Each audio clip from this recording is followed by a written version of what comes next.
A question is posed: how do Christians change the world? This is a topic that many people have wondered about recently and written about quite a lot. And for me, I try to use a letter consistently with 3 ideas that kind of help us remember.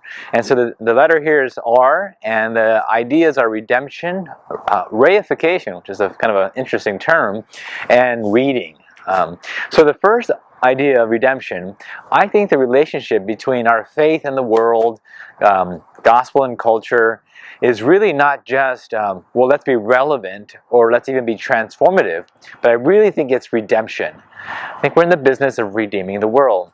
And if that's true, if the Christian's call is to redeem, I think we can make use of this idea, which comes straight from sort of sociology literature, called reification. The term itself sounds fancier than it really is. All it means, if we think of the term race or republic, the Latin just means the public thing. So the res is literally just thing.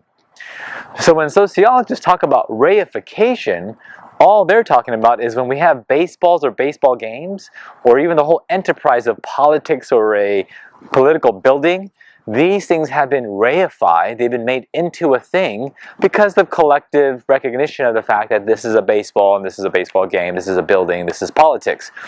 So reification is an important notion for redemption. And the reason for that is because if reification is true, if things are made into a non-negotiable aspect of reality through reification, then with goodness, truth, and beauty, Christians can redeem the world by bringing about goodness and truth and beauty in our arts and in our arguments, in our chemistry textbooks, and in our creative thinking. And so all these avenues, all our callings are avenues for reifying goodness, truth, and beauty in this world. So redemption, I think, is the relationship. It's done through reification. And lastly, I just want to emphasize the importance of reading. It might sound like an odd thing, but I know of a well-known pastor out in the East Coast who, well, is a pastor, written many books, recently came out with a book, but decided not to stop through our neck of the woods, which is Southern California, because he believed that the church doesn't read there. And so that's really a shame. And so one of my mentors, my former professors, J.P. Moreland, made a really good point about the importance of reading, and he can find it in his books. But he actually said, if you want to read, what you want to do is you want to oftentimes read something that's just slightly above the level of difficulty that you're comfortable with.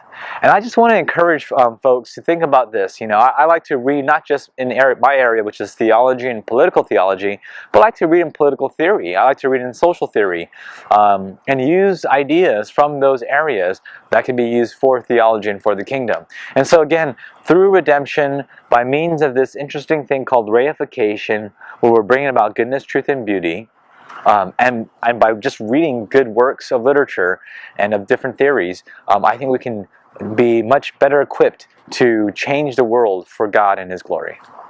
Cool.